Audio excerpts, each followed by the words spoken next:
नमस्कार, I am media में आपका स्वागत है। देश की राजधानी दिल्ली में इंडिया गठबंधन की डगर कठिन होती जा रही है। केंद्र में सत्तारूढ़ भारतीय जनता पार्टी के खिलाफ आम आदमी पार्टी और कांग्रेस की संयुक्त मोर्चाबंदी भी मजबूत नजर आ रही है।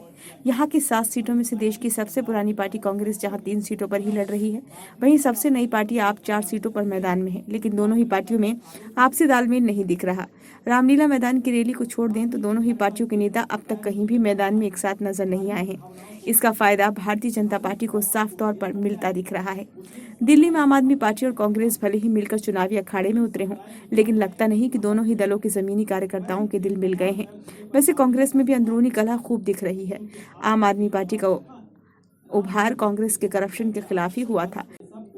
करप्शन विरोधी आंदोलन के दौरान अरविंद केजरीवाल अक्सर तत्कालीन मुख्यमंत्री शीला दीक्षित को करप्ट बताते हुए सत्ता में आने पर जेल भेजने का दावा करते थे। कांग्रेसी कार्यकर्ता उस बात को अब तक भूल नहीं पाए हैं। शीला दीक्षित के बेटे संदीप दीक्षित कहते भी रहे हैं कि अपनी मां की इंसल्ट का बदला वे जरूर लेंगे। एलानिया तौर पर संदीप आम आदमी पार्टी के मुखर विरोधी रहे हैं, लेकिन मौजूदा सियासी हालात को देखते हुए उन्होंने आम आदमी पार्टी के खिलाफ जुबान बंद कर रखी है। उन्होंने दिल्ली से चुनाव लड़ने की चाहत का खुलकर इजहार भी किया।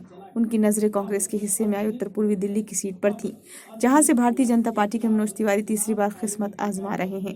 लेकिन कांग्रेस आलाकमान ने यहां से जदयू की वामपंथी छात्र सियासत से कांग्रेसी दायरे में शामिल हुए कन्हैया कुमार को उम्मीदवार बना दिया है, जिसे संदीप दीक्षित पचा नहीं पा रहे हैं। एक चुनावी बैठक में तो उन्होंने कन्हैया कुमार के साथ ही दिल्ली के कांग्रेस प्रभारी दीपक बावरिया को खरी खोटी सुना दी। कन्हैया ने उन पर भाजपा की तरह बोलने का आरोप भी लगा दिया, जिसका संदीप ही नहीं, नई कांग्रेसी नेताओं ने जोरदार विरोध किया। गनीमत इतना रहा कि कोई अप्रिय घटना न घटी।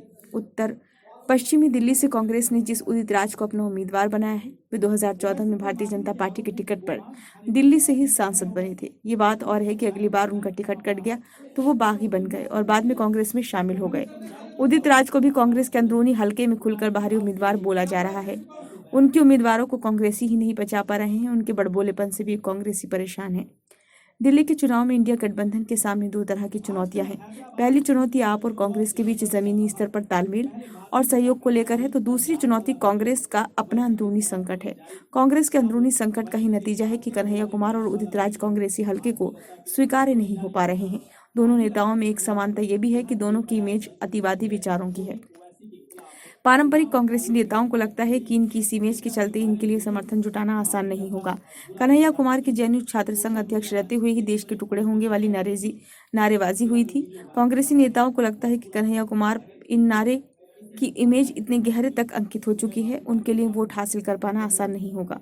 बेशक दिल्ली पर जेएनयू छात्र संघ चुनाव नतीजों का असर नहीं पड़ता, लेकिन दिल्ली में जेएनयू के होने की वजह से वहां होने वाली घटनाओं की जानकारी दिल्ली वालों को और इलाके लोग की तुलना में ज्यादा ही है। कांग्रेसी नेताओं को लगता है कि जैसे ही वे मैदान में उतरेंगे, भाजपा के कार्यकर्ता और नेता भारत तेरे टुकड़े होंगे जैसे नारों की जनता को खूब याद दिलाएंगे।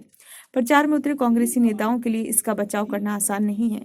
स्थानीय कांग्रेसी नेताओं को लगता है कि संदीप दीक्षित अगर मैदान में होते तो कन्हैया की तुलना में ज्यादा प्रभावी होते। उनकी वजह से सुप्त कांग्रेसी कार्यकर्ता भी मैदान में उतर जाते। दिल्ली में कांग्रेस विरोधी भी शीला दीक्षित के विकास कार्य को नकार नहीं पाते। शीला दीक्षित के दिल्ली में अब भी समर्थक ज्यादा हैं। इसी तरह उदित राज को लेकर भी कांग्रेसी सहज नहीं है। दिल्ली में इंडिया गठबंधन का दूसरा बड़ा संकट आम आदमी पार्टी और कांग्रेस में आपसी तालमेल का न होना है। आम आदमी पार्टी के कार्यकर्ता कुछ साल पहले तक कांग्रेस के खिलाफ सड़कों पर उतरते रहे हैं, जिसे कांग्रेसी कार्यकर्ता अब तक भुला नहीं पाए। दिलों की ये दूरी इतनी है कि जमीनी स्तर पर दोनों पार्टियों के कार्यकर्ताओं का मन नहीं मिल पा रहा। प्रत्याशियों और नेताओं के बीच भी कोई तालमेल नजर नहीं आ रहा। अलबत्ता उदित राज जरूर संजय सिंह से मिलाए हैं, लेकिन इसका असर जमीनी स्तर पर प्रचार अभियान में नहीं दिख रहा। कांग्रेसी कार्यकर्ता ही नहीं, आम आदमी पार्टी के कार्यकर्ता भी उदास हैं। इसका निगेटिव इफेक्ट पड़ता हुआ नजर आ रहा है। जिन 4 सीटों पर आम आदमी पार्टी लड़ रही है, वहां सिर्फ उसके ही कार्यकर्ता एक्टिव हैं, जबकि कांग्रेसी हिस्से वाली 2 सीटों पर आपसी खींचतान ही जारी है। ऐसे में एक दूसरे दलों के समर्थकों का वोट दोनों दल के कार्यकर्ता किस तरह अपने पक्ष में शिफ्ट करा पाएंगे, इसकी ना तो सॉलिड रणनीति नजर आ रही है और न ही आपसी तालमेल। ऐसे दिल्ली के दंगल में इंडिया गठबंधन की कामयाबी संदिग्ध मानी जा रही है। कह सकते हैं कि आपसी तालमेल की कमी, जमीनी स्तर पर कार्यकर्ताओं के दिल न मिलने से दिल्ली में इंडिया गठबंधन के लिए पनघट की डगर कठिन दिखाई दे रही है। ये वीडियो आपको कैसा लगा? यदि अच्छा लगा हो तो लाइक करें तथा कमेंट बॉक्स में अपने सुझाव दें। यदि इस चैनल को अभी तक आपने सब्सक्राइब नहीं किया है तो सब्सक्राइब कर लें।